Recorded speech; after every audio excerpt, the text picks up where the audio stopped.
അമേരിക്കയിലെ കുടിയേറ്റ നിയമങ്ങളിലും അഭയാർത്ഥി നയങ്ങളിലും വലിയൊരു മാറ്റത്തിന് തിരിതെളിഞ്ഞിരിക്കുകയാണ്. അമേരിക്കൻ ഭരണകൂടം അടുത്തിടെ നടപ്പിലാക്കിയ പുതിയ ഫെഡറൽ ചട്ടം ലക്ഷക്കണക്കിന് അഭയാർത്ഥി അപേക്ഷകരുടെ ജീവിതത്തെയാണ് പ്രതിസന്ധിയിലാക്കിയിരിക്കുന്നത്. US സിറ്റിസൺഷിപ്പ് ആൻഡ് ഇമിഗ്രേഷൻ സർവീസസിന്റെ പക്കൽ കെട്ടിക്കിടക്കുന്ന 14 ലക്ഷത്തിലധികം വരുന്ന അഭയാർത്ഥി അപേക്ഷകളിൽ 4,44,000 അപേക്ഷകൾ നേരിട്ട് ഇമിഗ്രേഷൻ കോടതിയിലേക്ക് കൈമാറാൻ ഈ പുതിയ നിയമം വഴിയൊരുക്കുന്നു. എന്താണ് ഈ പുതിയ ഫെഡറൽ റൂൾ? എന്തുകൊണ്ടാണ് US ഭരണകൂടം ഇത്തരമൊരു തീരുമാനമെടുത്തത്? ഇത് അമേരിക്കയിൽ അഭയം തേടുന്ന സാധാരണക്കാരെയും ഇന്ത്യക്കാർ ഉൾപ്പെടെയുള്ള ഏഷ്യൻ, ലാറ്റിൻ അമേരിക്കൻ കുടിയേറ്റക്കാരെയും എങ്ങനെ ബാധിക്കുന്നു എന്നാണ് നമ്മൾ ഇന്ന് വിശദമായി നോക്കുന്നത്. ആദ്യം തന്നെ എന്താണ് ഈ മാറ്റമെന്ന് നമുക്കൊന്ന് നോക്കാം. അമേരിക്കയിൽ സാധാരണയായി 2 രീതിയിലാണ് അഭയാർത്ഥി അപേക്ഷകൾ പരിഗണിക്കുന്നത്. ആദ്യത്തേത് അഫർമേറ്റീവ് അസൈലമാണ്. അനധികൃതമായി രാജ്യം വിടേണ്ടി വന്ന ആളുകൾ US സിറ്റിസൺഷിപ്പ് ആൻഡ് ഇമിഗ്രേഷൻ സർവീസസിന് മുന്നിൽ നേരിട്ട് സമർപ്പിക്കുന്ന അപേക്ഷകളാണിത്. ഇത് സിവിൽ സ്വഭാവമുള്ള ഒന്നാണ്. ഇനി അടുത്തത് ഡിഫെൻസീവ് അസൈലമാണ്. രാജ്യത്തു നിന്നും പുറത്താക്കൽ നേരിടുന്ന ഘട്ടത്തിൽ ഇമിഗ്രേഷൻ കോടതിയിൽ വെച്ച് വാദിക്കുന്ന കേസുകളാണിത്. പുതിയ ഫെഡറൽ നിയമപ്രകാരം അഫർമേറ്റീവ് വിഭാഗത്തിൽ വർഷങ്ങളായി തീരുമാനമാകാതെ കിടക്കുന്ന ഏകദേശം 4,44,000 കേസുകളാണ് തള്ളിക്കളയുകയോ അല്ലെങ്കിൽ നേരിട്ട് ഇമിഗ്രേഷൻ കോടതികളുടെ പരിഗണനയിലേക്ക് അയക്കുകയോ ചെയ്യുന്നത്. എന്തുകൊണ്ടാണ് ഈ തീരുമാനം ഇപ്പോൾ വലിയൊരു ചർച്ചയാകുന്നത്? നമുക്ക് നോക്കാം. ഇതിന്റെ ഒന്നാമത്തെ കാരണമായി അഭിഭാഷകർ പറയുന്നത് ഇമിഗ്രേഷൻ കോടതികളിലെ കടുത്ത സമ്മർദ്ദമാണ്. നിലവിൽ US ഇമിഗ്രേഷൻ കോടതികളിൽ 24 ലക്ഷത്തിലധികം കേസുകൾ കെട്ടിക്കിടക്കുന്നുണ്ട്.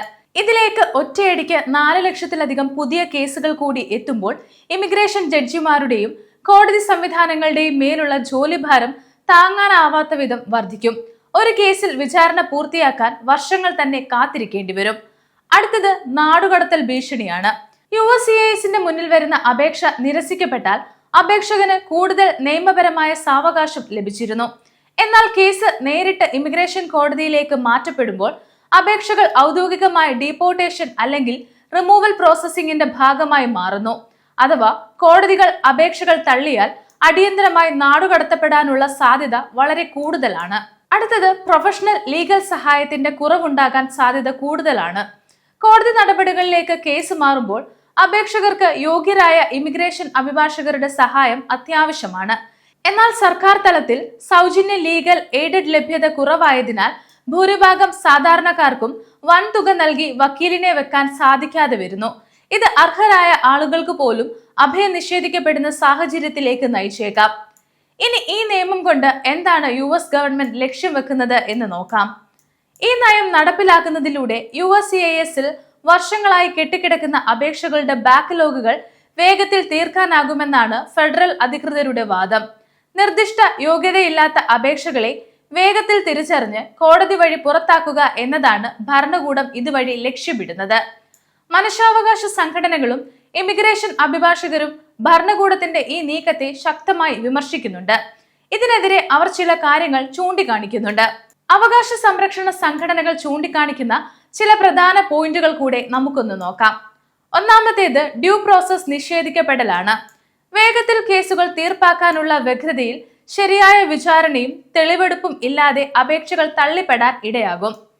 അതുപോലെ അടുത്തത് തൊഴിൽ അനുമതികളിലെ അനിശ്ചിതത്വമാണ്. അസൈലം കേസ് നിലനിൽക്കുമ്പോഴാണ് പലർക്കും താൽക്കാലിക വർക്ക് പെർമിറ്റ് ലഭിക്കുന്നത്. കേസ് കോടതിയിലേക്ക് മാറുന്നതോടെ ഇവരുടെ തൊഴിൽ അവകാശങ്ങളെയും അത് പ്രതികൂലമായി ബാധിച്ചേക്കാം. അടുത്തത് കുടുംബാംഗങ്ങളെ ബാധിക്കുന്ന പ്രതിസന്ധിയാണ്. സ്വന്തം രാജ്യങ്ങളിൽ രാഷ്ട്രീയ അടിച്ചമർത്തലുകളും വംശീയ ആക്രമണങ്ങളും ഭയന്ന് USലേക്ക് ഓടിയെത്തിയ ആയിരക്കണക്കിന് കുടുംബങ്ങളുടെ ഭാവി ഇതോടെ വീണ്ടും അനിശ്ചിതത്തിലായിരിക്കുമെന്നാണ് അഭിഭാഷകർ പറയുന്നത്.